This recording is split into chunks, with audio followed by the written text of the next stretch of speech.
એક દિવસ અગાઉ દેવગઢ બારિયામાં કોળી સમાજના કાર્યક્રમમાં પૂર્વ મંત્રી બચુભાઈ ખાબડ ભડક્યા હતા. સ્ટેજ પર ભાષણ આપવા ન મળતા તેમને મેળો બંધ કરાવી દેવાની ચીમકી ઉચ્ચારી હતી, જેના કારણે ભારે હોબાળો મચ્યો હતો. દેવગઢ બારિયામાં ભગવાન માધાતાજીનો પ્રાગટ્ય ઉત્સવ ઉજવાયો હતો અને આ કાર્યક્રમ બિનરાજકીય હોવાથી આયોજકોએ નેતાઓને ભાષણ આપવાથી દૂર રાખ્યા હતા. સ્પીચ લિસ્ટમાં નામ ન હોવાથી પૂર્વ મંત્રી બચુભાઈ ખાબડ રોષે ભરાયા હતા. કોળી સમાજના પ્રમુખ નિર્મળસિંહ ચૌહાણનો આક્ષેપ છે કે બચુભાઈ ખાબડ 100 થી 150 જેટલા હથિયારધારી માણસો સાથે આવ્યા હતા. તેમને માઇક ખેંચવાનો પ્રયાસ કર્યો અને આયોજકોને મેળો વખેરી દેવાની ચીમકી પણ આપી હતી. ધારાસભ્યના સમર્થકો અને સમાજના આગેવાનો સામસામે આવી જતા આ મામલો બીચક્યો હતો. અંતે પોલીસે દરમિયાનગીરી કરીને સ્થિતિ થાળે પાડી હતી. આ વિવાદ બાદ ધારાસભ્ય મૂર્તિ સ્થાપન વિધિથી દૂર રહ્યા હતા. રાજકીય વર્ચસ્વ જમાવવાના પ્રયાસમાં સામાજિક કાર્યક્રમમાં થયેલી આ માથાકૂટનો વિડીયો સોશિયલ મીડિયા પર વાયરલ થયો છે અને સ્થાનિક સ્તરે ચર્ચાનો વિષય બન્યો હતો. કોળી સમાજના પધારી રહ્યા છે તેનું આપણે સ્વાગત કરવાના છે. તમામ મિત્રોને વિનંતી કે તેઓ પોતાની જગ્યાએ જ બેસે અને તેમનું માન સન્માન જાળવે. કોઈ પણ જગ્યાએ કોઈ પણ લોકોએ ઊભા થવાનું નથી.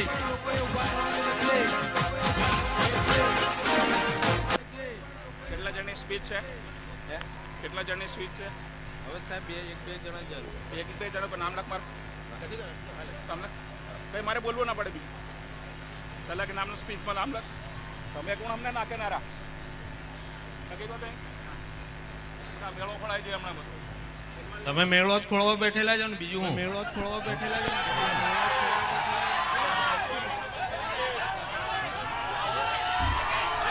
ભાઈ આ કોળી સમાજનો મેળાને જો કોઈ અસર કરવા માંગતું હોય તો હું વિનંતી કરું છું કે કોળી સમાજ માટે આ ભેગું કરેલું છે. અમે રાજકારણ માટે નહીં. મીડિયાના મિત્રો. હું દેવગઢ બારિયા અખિલ ભારતીય કોળી સમાજ પ્રમુખ નિર્મળસિંહ ચૌહાણ. ગઈકાલે દેવગઢ બારિયા અખિલ ભારતીય કોળી સમાજ આયોજિત ભગવાન માનદાતા ના પ્રાગટ્ય દિન નિમિત્તે કોળી સમાજનું એક મહાસંમેલન કરવા અમે સંમેલન કર્યું હતું, જેમાં ભગવાન શ્રી માનદાતાની મૂર્તિનું અનાવરણ કરવાનું હતું દેવગઢ બારિયા ખાતે.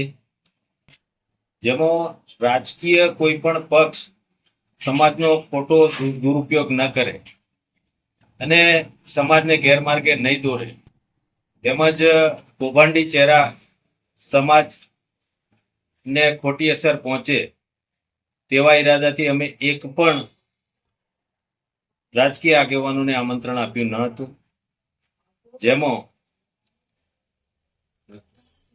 એની આગલી રાત સુધી અનેક માથાકૂટો થઈ, જેમાં સ્થાનિક ધારાસભ્ય બચુભાઈ ખાબડે તેમના માણસો મોકલીને તેમની સ્પીચ લેવા માટે પ્રયત્ન કર્યો, પણ અમે મચક નહીં આપી. જેના કારણે ગઈકાલના સંમેલનમાં તેઓ 100 થી 150 જેટલા લોકો હથિયારધારી લઈ સમાજના સંમેલનમાં પહોંચ્યા અને સમાજના સ્ટેજ ઉપર ચડી જઈ અને તેમને માઇક ખેંચી લેવાનો પ્રયત્ન કર્યો અને મારી સાથે તકરાર કરી કે તમે મારી સ્પીચ ક્યાં લખી, કેટલા લોકોની સ્પીચ લખી છે. મેં કીધું માત્ર સમાજના આગેવાનોને જ સ્પીચ આપવાની છે, કોઈ પણ રાજકીય આગેવાનોને સ્પીચ નથી આપવાની. એમ કરતા તે ઉશ્કેરાઈ જઈ મારી સ્પીચ લખો, હમણાં લખ, નહીં તો આ બધું વિખેરી નાખીશ, આ સમાજ વિખેરી નાખીશ, એવો એમને પડકાર ફેંક્યો. જેથી મારાથી પણ બોલાઈ ગયું કે આજ સુધી તમે સમાજને વિખેરવા સિવાય તમે કર્યું છે શું. અને એના કારણે તેમના જે સાથે આવેલા 100 થી 150 લોકો હથિયારધારી હતા તેઓ સ્ટેજ ઉપર ચડી જવાનો પ્રયત્ન કર્યો, પરંતુ સ્થાનિક પ્રશાસન અને પોલીસે આખો મામલો થાળાઈ પાડ્યો અને પછી સંમેલન શાંતિપૂર્વક યોજાયું અને એમને ના છૂટકે અમારે સ્પીચ આપવી પડી. અને લીમખેડાના કાર્યક્રમમાં ગુજરાત સોલંકી, બચુભાઈ ખાબડ, આ બધા જ આગેવાનો ત્યાં હતા.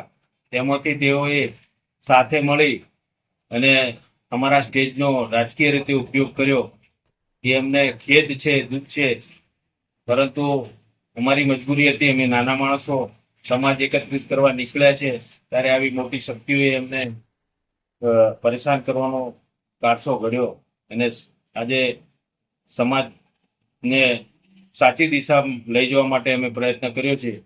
એમાં સમાજે અમને સાથ સહકાર આપ્યો છે. તો અમે સમાજની અને સમાજના આગેવાનો જે લોકો આજે સમાજના કાર્યમાં જોડાયા તેમનો આભાર માનીએ.